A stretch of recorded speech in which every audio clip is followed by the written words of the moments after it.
아멘. 이 시간 말씀 시간입니다. 오늘 우리에게 주시는 하나님의 말씀은 이사야서 43장 18절에서 21절 말씀입니다. 제가 봉독해 드리겠습니다. 너희는 이전 일을 기억하지 말며 옛날 일을 생각하지 말라. 보라, 내가 새 일을 행하리니 이제 나타낼 것이라.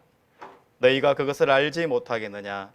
반드시 내가 광야의 길을 사막의 강을 내리니 장차 들짐승 곧 승냥이와 타조도 나를 존경할 것은 내가 광야의 물을 사막의 강들을 내어 내 백성 내가 택한 자에게 마시게 할 것임이라. 이 백성은 내가 나를 위하여 지었나니 나를 찬송하게 하려 함이니라. 이는 하나님의 말씀입니다. 하나님 감사합니다.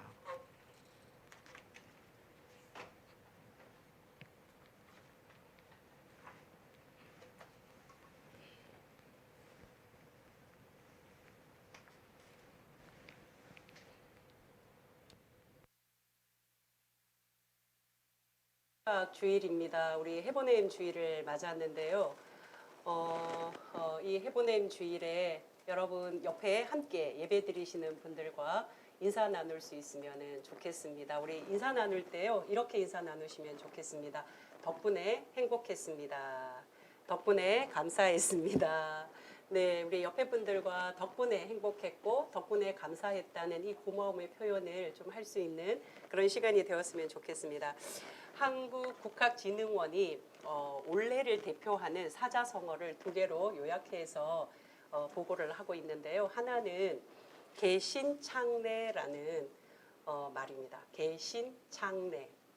무슨 말일까 제가 찾아보니까요, 좀 익숙하지 않아서 이 사자성어가 뭘까 여는 거예요. 새로운 길을 열고 창래, 미래를 창조하자, 이런 의미라고 합니다. 또 하나의 사자성어는 고진감래, 고생 끝에 낙이 온다는 거죠. 고생하고 난 다음에 즐거움이 온다는 것인데, 자, 이 두 사자성어가 서로 시기가 조금 달라요. 어떻게 다르냐면, 개신창래는 한 해를 마무리하는 지금 이 시기에 한 해를 돌아보면서 떠오르는 사자성어 했더니 개신창래, 새로운 길을 열어서 미래를 창조하자.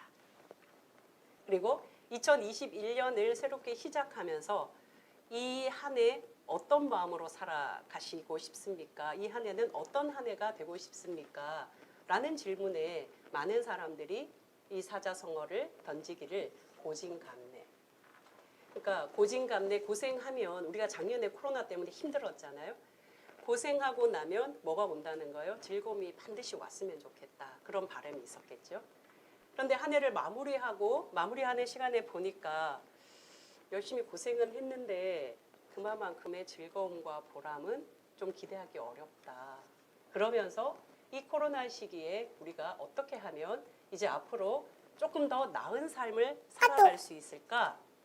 새로운 길을 열어서 미래를 창조해야 된다.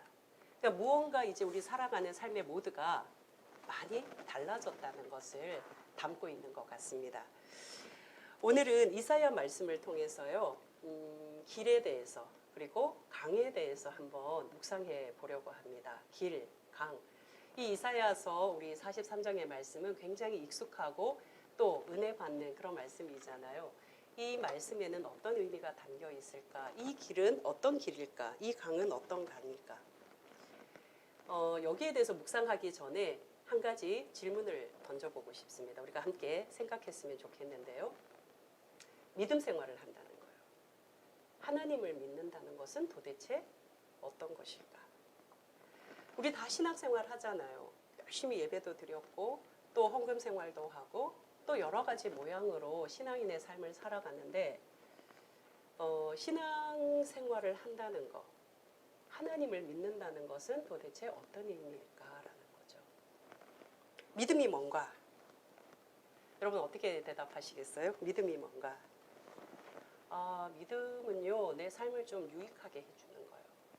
그리고 내가 힘든 일이 있을 때 그 힘든 일을 좀 이겨낼 수 있는 그런 용기를 주는 거예요.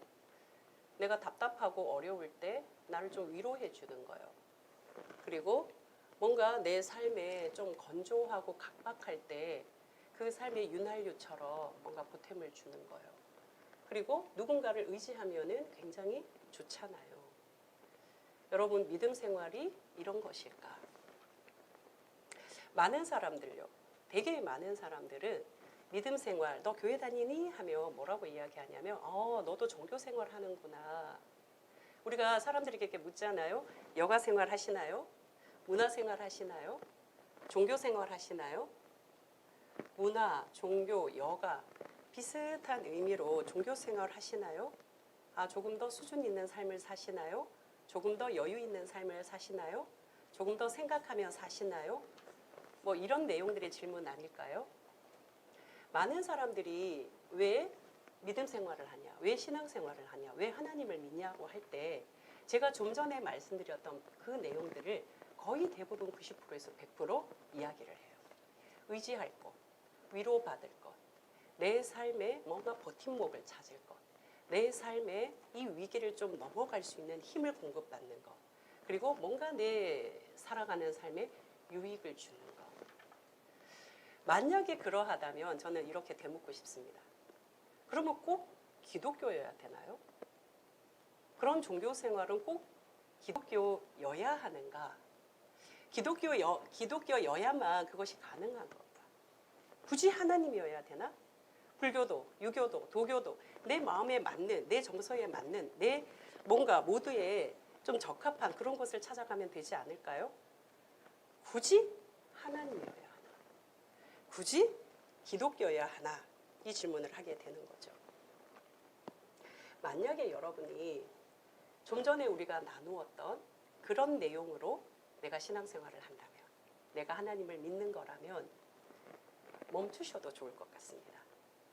아니 목사님, 이 연말 주일에 그게 무슨 말입니까? 저 열심히 신앙생활 하려고 이제 내년부터 잘하려고 하는데 멈추라니요.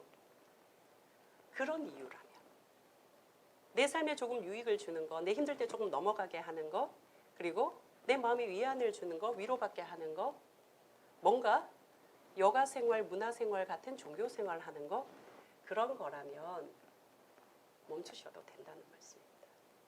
굳이 기독교가 아니에요. 굳이 여기에서 신앙생활 하면서 시간 낭비, 돈 낭비 뭐 등등의 낭비를 하지 않아도 괜찮겠다 싶습니다.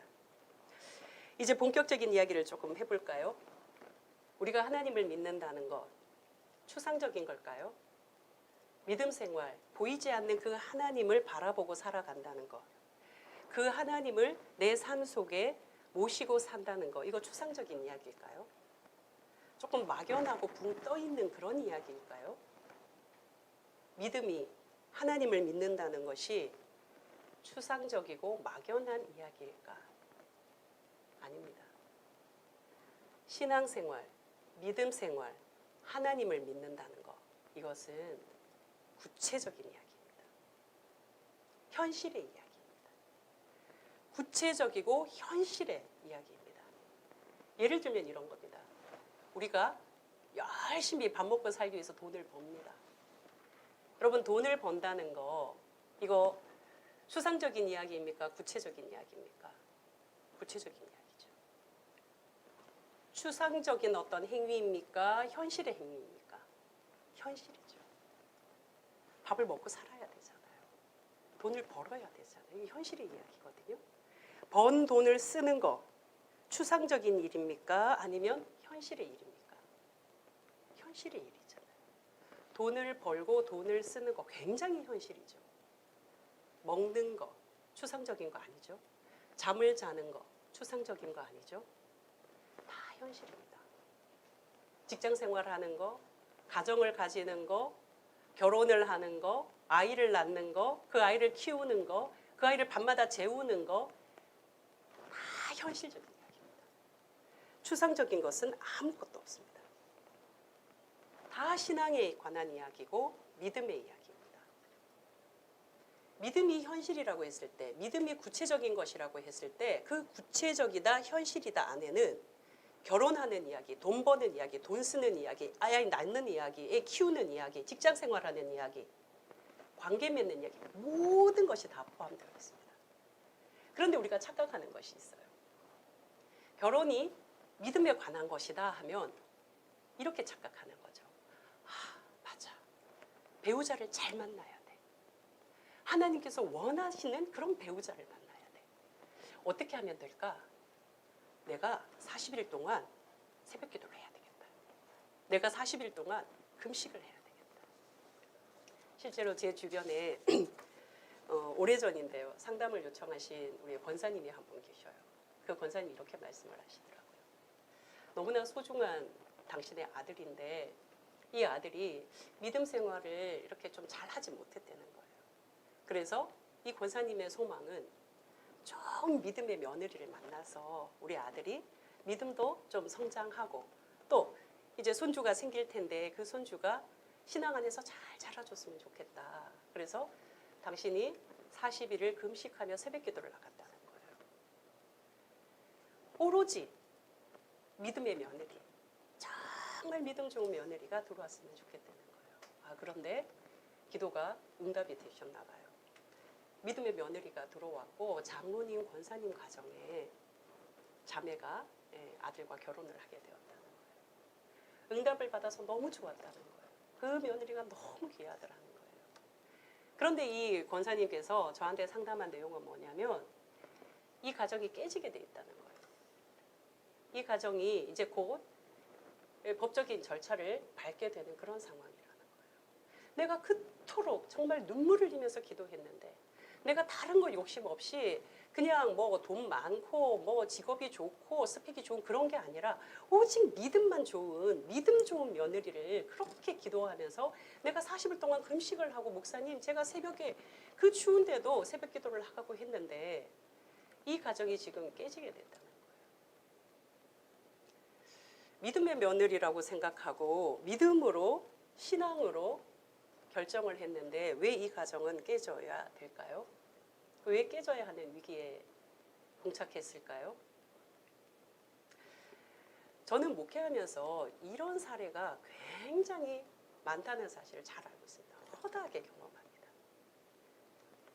뭐 좋은 믿음의 며느리, 좋은 믿음의 사위, 뭐 좋은 믿음의 사업 등등의 이야기들을 하면서 마음을 쏟는데 현실은 그렇지 않더라는 거죠. 거기에서 문제가 생기고 갈등이 생기고 고민하는 그런 신앙인들을 참 허다하게 봤습니다. 여러분 그러면 구체적인 현실, 추상적인 것이 아니고 구체적이고 현실적인 것이 신앙이라고 하는데 그 말은 도대체 어떤 의미일까? 한 걸음 더 들어가 볼게요. 자, 하나님을 믿는다는 것은 추상적인 것이 아니라 구체적인 것. 그 구체적인 것은 현실이라고 말씀을 드렸어요. 그 현실이란 게 뭘까? 한 단어로 제가 설명을 드립니다. 믿는다는 것, 구체적이라는 것, 현실이라는 말은요, 역사라는 말입니다. 역사. 여러분, 우리 모두는 지금 현재 2021년 12월 26일 한 해를 쭉 마무리하는 이때 모여 있습니다. 우리 모두는 이 땅에 이 한반도 땅에서 너나 할 것 없이 다 이 땅의 역사를 살아가고 있는 사람입니다. 누구 하나 예외가 없습니다. 다 마스크를 쓰잖아요. 세계의 역사예요. 우리나라에 살아가는 사람이라면 다 방역 패스 찍고 들어가야 돼요. 백신을 맞았냐 안 맞았냐로 들어가냐 못 들어가냐 함께 먹느냐 마느냐 혈척 치러야 돼요. 이것이 우리가 살아가는 삶의 역사입니다. 우리나라는 뭐 분단의 역사 많은 역사들이 있는데 이걸 피해갈 수가 없어요.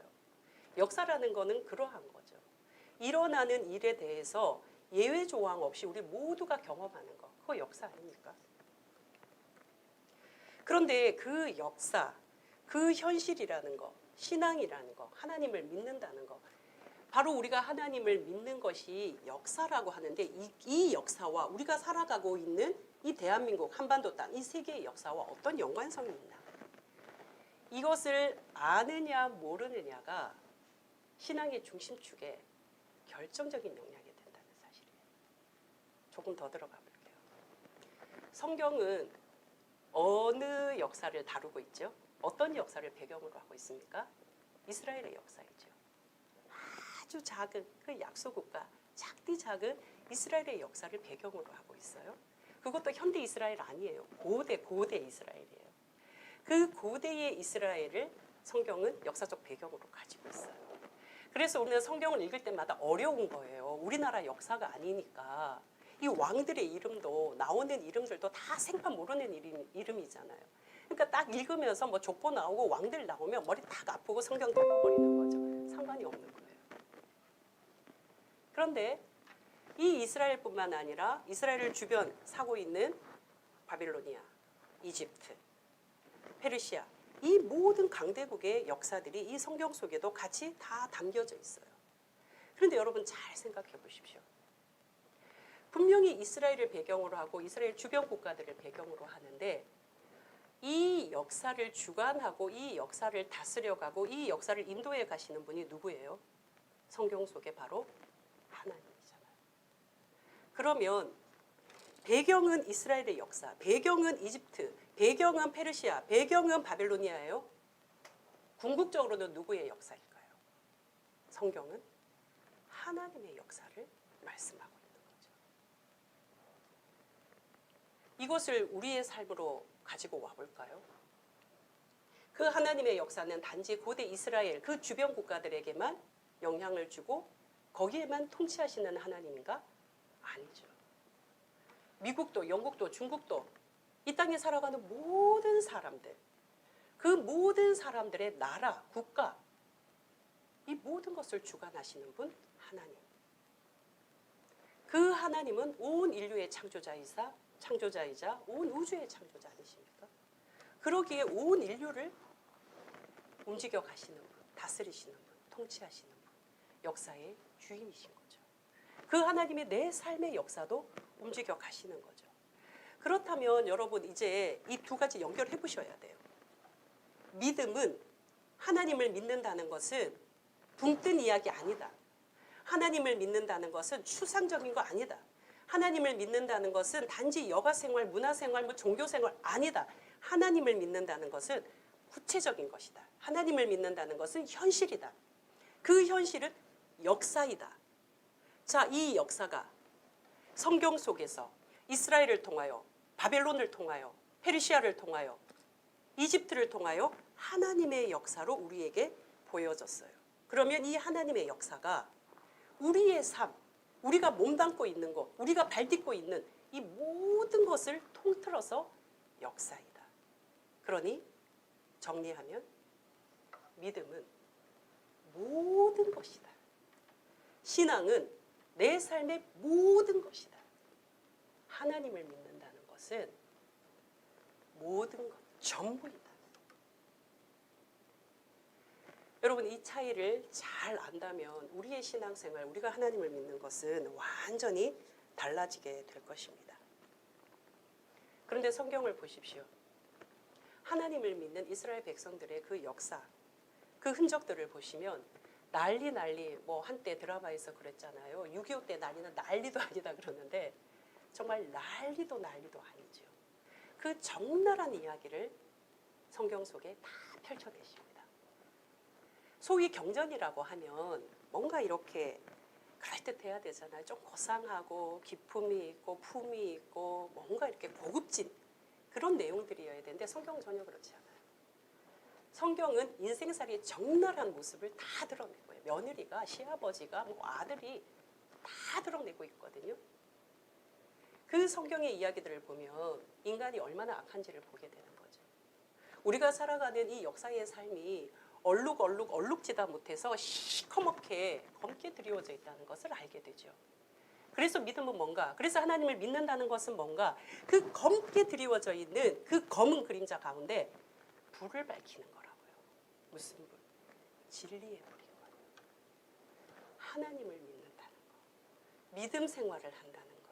그것은 바로 진리를 따르고 진리를 품고 진리로 걸어가는 거. 그래서 예수님께서 뭐라고 하십니까? 나는 길이요, 진리요, 생명. 나는 종교생활이다. 나는 여가생활이다. 나는 문화생활이다. 나는 네 삶에 조금 유익을 주는 거다라고 말씀하시지 않으시고 나는 길, 나는 진리, 나는 그래서 요한복음 8장에 말씀하시죠.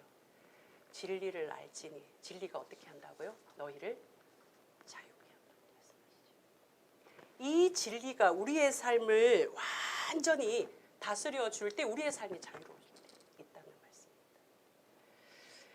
자, 이것이 우리의 삶, 우리의 원칙, 우리의 중심 무엇이라고요? 진리.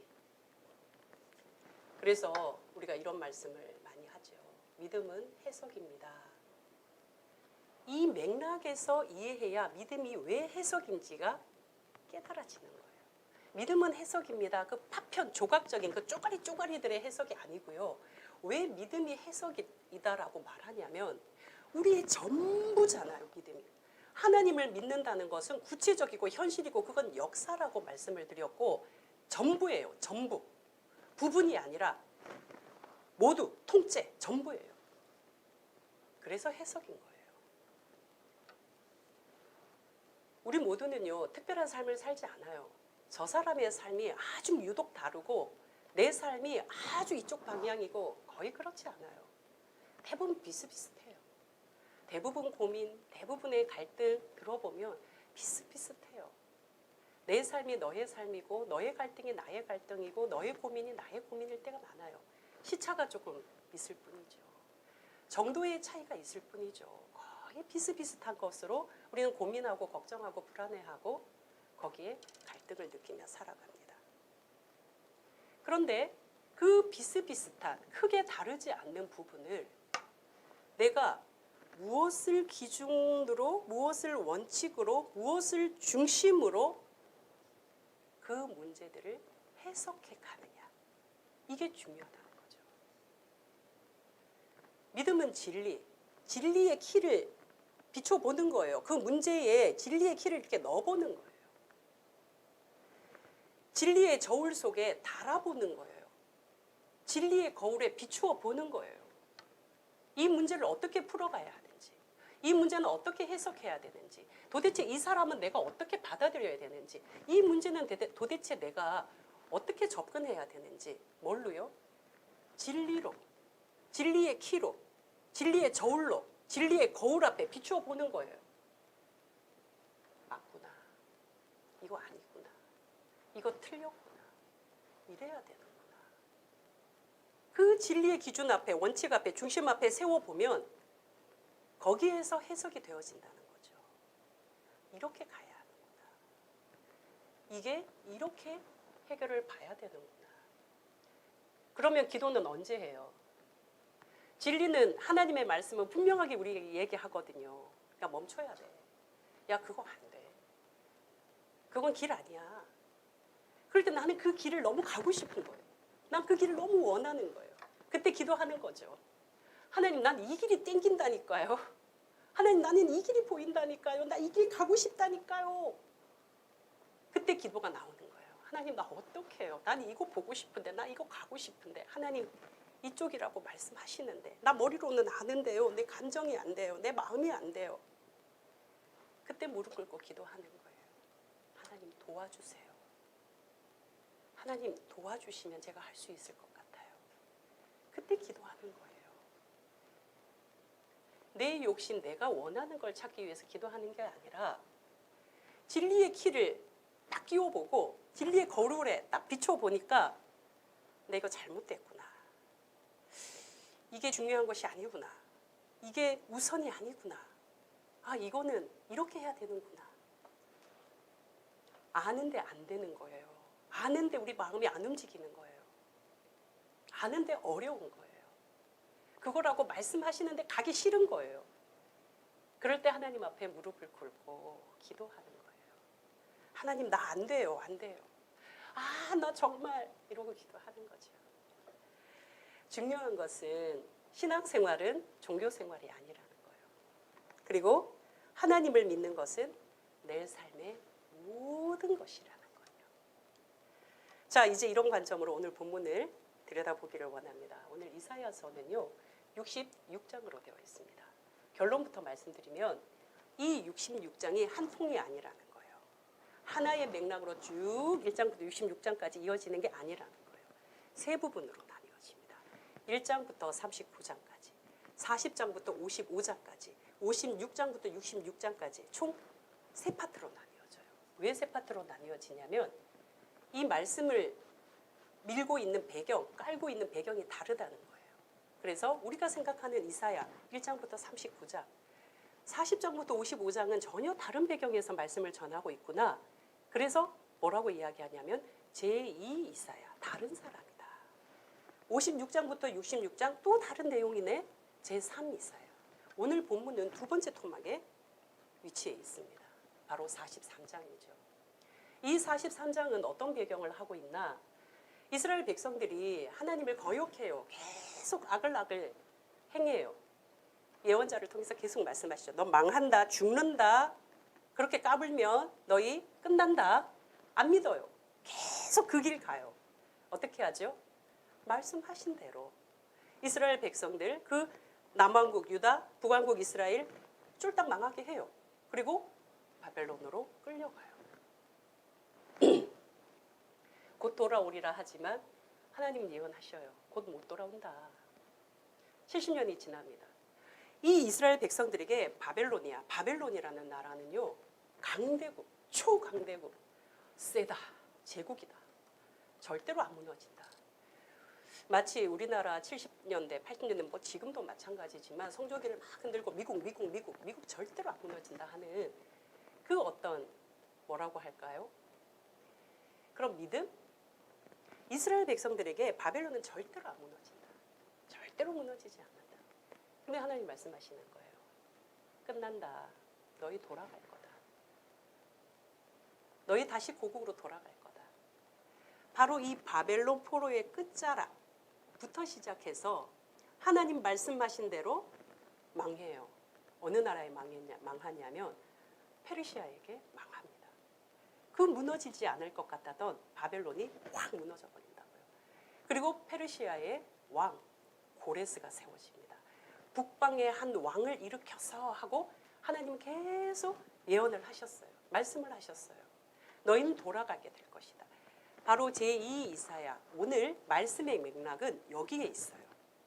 바벨론 포로 생활이 끝나가고 페르시아 고레스로 통해서 처음 시작하는 요 단계의 말씀이 위치해 있습니다. 자, 보십시오. 내 생각에는, 내 마음에는, 내 경험에는 절대로 무너지지 않아. 바벨론은 너무나 강해. 그런데 하나님의 말씀은 뭐예요? 북방의 한 왕을 일으켜서 내가 끝내리라. 42장 9절에 보면은 이렇게 말씀하고 있는 거죠. 보라, 전에 예언한 일이 이미 이루어졌느니라. 하나님이 예언하신 일, 바로 이 고레스가 왕으로 즉위를 하고 유다 백성들을 다 보내버리는 거예요. 칙령을 내려서 다 고국으로 돌아가라 이야기를 하는 거예요. 여러분, 고레스가 하나님 믿었을까요? 하나님의 예언 말씀을 듣고 자기가 기도 가운데, 환상 가운데 그래 하나님께서 이렇게 말씀하셔서 하고 칙령을 내린 걸까요? 아니에요. 고레스는 하나님 몰라요. 고레스는 하나님 전혀 모르는 사람이에요. 그 고레스는 자기의 역사를 그냥 써내려간 사람이에요. 그런데 결과적으로 이 모든 일은 하나님이 예언하신 대로 그대로 성취가 되더라는 거예요. 이 제2 이사야, 오늘 본문을 기록한 이 선지자, 예언자는요, 바로 그 관점에서 보는 거예요.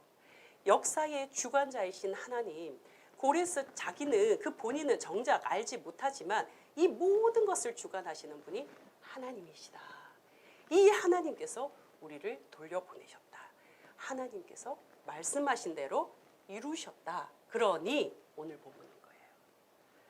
오늘 본문 여러분 보시면 너희는 이전 일을 기억하지 말라. 옛적 일을 생각하지 마라. 그리고 여러분이 많이 은혜 받는 말씀입니다. 19절. 보라, 내가 새 일을 행하리니 이제 나타낼 것이라. 광야의 길을 사막의 강을 낼 것이다. 과거는 필요 없습니다. 과거 청산 왜 해야 됩니까? 이 말을 하는 게 아니에요. 강점은 어디에 있냐면 너희 이전 것, 옛적 일 생각하지 마라. 뭐예요? 새 일을 행할 것이다. 하나님께서 새로운 일을 행할 것이다. 이 새 일을 행할 것이니 너희의 눈을 어디로 돌리라는 거예요? 하나님께로 돌려라. 너희의 시선을 하나님을 바라봐라. 여기에 지금 예언자는 강점이 있는 것이죠. 여러분 오늘 본문 맥락이 이해가 되시나요? 새로운 일을 내가 행할 것이다. 새로운 일을 너의 삶에 나타낼 것이다. 그 새로운 일이 뭐예요? 광야의 길이고 사막의 강이에요. 광야, 사막, 뭐가 딱 떠오르시나요? 이스라엘 백성들이 출애굽 후에 광야 생활 떠오르시잖아요. 그 광야에 길 내고 사막에 강을 낼 것이다. 그럼 우리는 그러죠. 하나님이 함께 하시고 이 하나님이 전능하신 하나님인데 광야의 길을 내는 것이 아니라 하나님을 믿는다면 광야가 아닌 저기 뉴욕의 월스트리트 같은 그런 곳이어야 되지 않을까요? 광야가 아니고요. 저 뭐 강남에 한 50층 그런 빌딩 그런 곳이어야 되죠. 왜 광야입니까? 광야는 아예 없고 그러니까 좋은 땅, 금싸라기 같은 그런 땅, 노른자 땅 그런 땅이어야지 무슨 광야입니까? 여러분 이것이 바로 우리가 현실 속에 인간의 악함으로 속고 있는 인간의 욕망입니다. 인간의 욕망은요. 뉴욕 월스트리트가에 사는 사람들은 광야가 아닐 거라고 생각하는 거예요. 강남 대치동 거기 50층짜리 빌딩 그것에 따박따박 받고 사는 그런 사람들 그런 건물주들은 광야 생활 아닐 거라고 생각해요. 돈 많으면 광야가 안 올 거라고 생각해요. 광야가 떠났을 거라고 생각해요. 아닙니다. 여러분 인간이 살아가는 모든 삶은 광야입니다. 어떠하든 광야입니다. 돈이 많아도 광야입니다. 가진 것이 많아도 많이 배워도 스펙이 좋아도 광야입니다. 미국에서 설문을 했대요. 부자 2,500명을 대상으로. 당신은 굉장한 부를 미국에서 2,500명을 뽑았으니까요. 뭐 거부들 아닙니까? 그 거부들에게 질문을 한 거예요. 당신들은 도대체 무슨 걱정이 있습니까? 당신 부자인데 무슨 걱정이 있습니까? 라고 질문을 한 거예요. 대답은요. 돈 걱정이라는 거예요. 돈 걱정. 그 거부들이 무슨 걱정을 하냐? 돈 걱정한다는 거예요. 부자들의 얼굴에 해맑음을 찾아보기가 참 어렵습니다. 많은 것을 가진 사람일수록 참 메말라진 그런 표정, 웃음기 사라진 얼굴을 보기가 훨씬 더 쉽습니다. 인간은 어느 자리에 있든지 누구나 할 것 없이 광야 생활을 합니다. 여러분 이스라엘의 광야 생활을 한번 생각해 보실래요? 그들은 광야에서 뭐 했나요? 리더십 개발했나요? 기술을 익혔나요?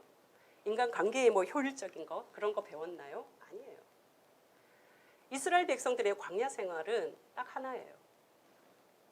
하늘 쳐다보는 거예요. 이스라엘 백성들이 광야 생활을 하면서요. 움직여야 되잖아요. 길이 없는데. 그때 하나님께서 구름이 떠오를 때 움직이라고 이야기를 해요. 여러분 구름은 어디에 있어요? 하늘 봐야죠. 구름이 떠오를 때 매일 한 걸음씩 움직이는 거 이거 훈련했어요. 걸음마 연습했다고요. 걸음마 연습. 광야 생활에서 뭐 대단한 스킬을 익히고 한 것이 아니에요. 걸음마 연습하면서 매일 한 걸음씩 살아가는 거예요. 매일 한 걸음씩. 훅 뛰어넘는 거 아니에요. 그거 하면은 훅 뛰어서 나한테 뭔가가 확 주어지겠다. 이거 광야 생활 아니에요.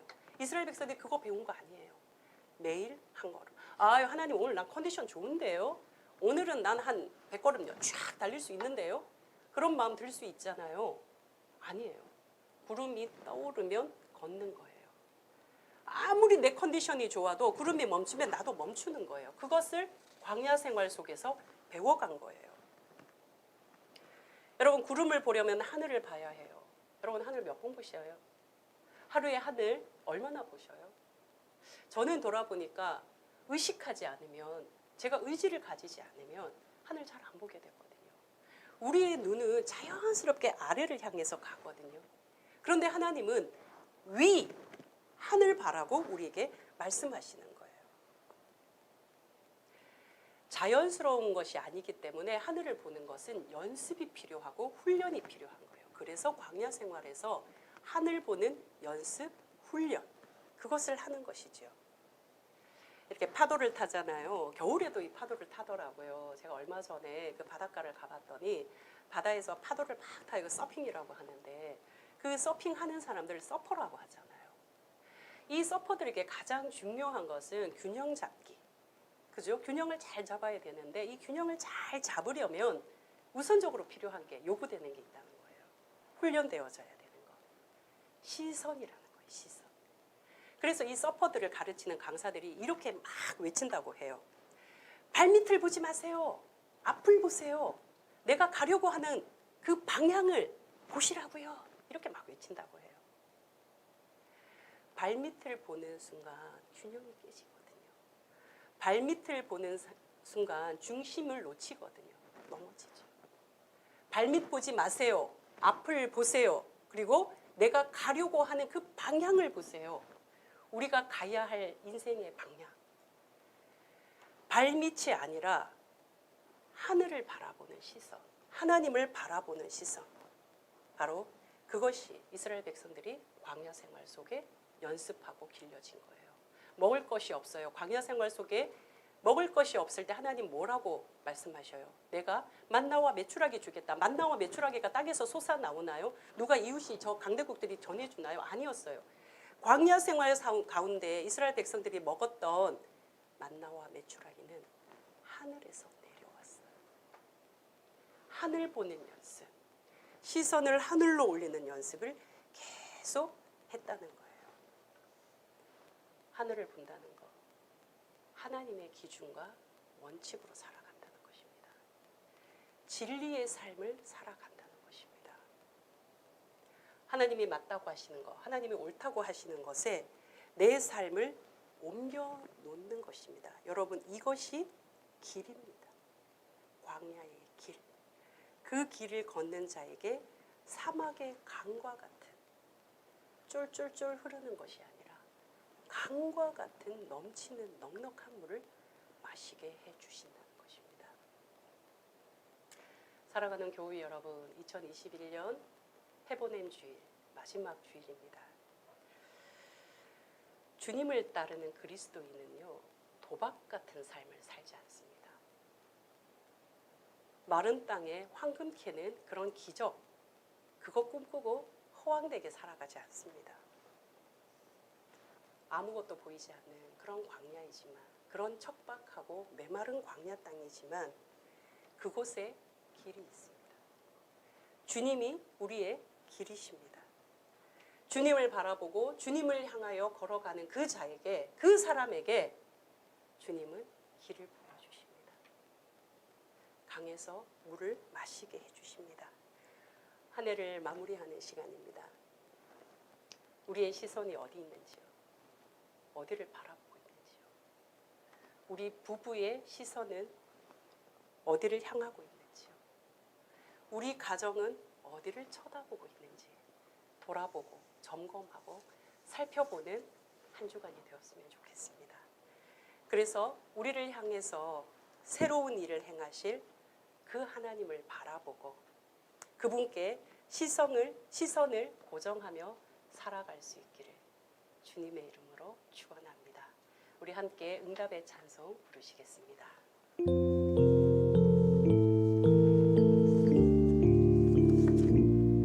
우리 한 해를 돌아보며 응답하겠습니다.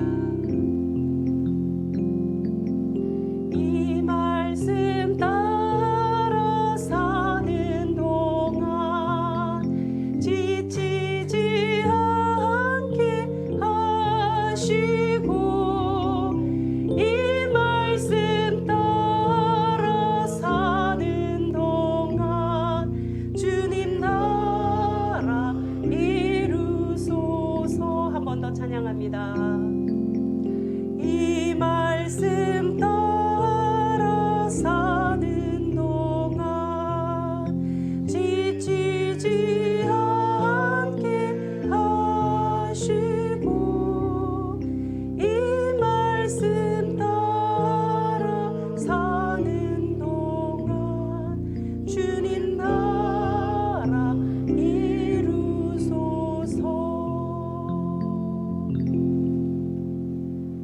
우리 인생의 새 일을 행하실 하나님, 비록 광야 같은 세상에 살지만 우리의 시선을 주님께 두며 주님의 길을 보게 하여 주십시오.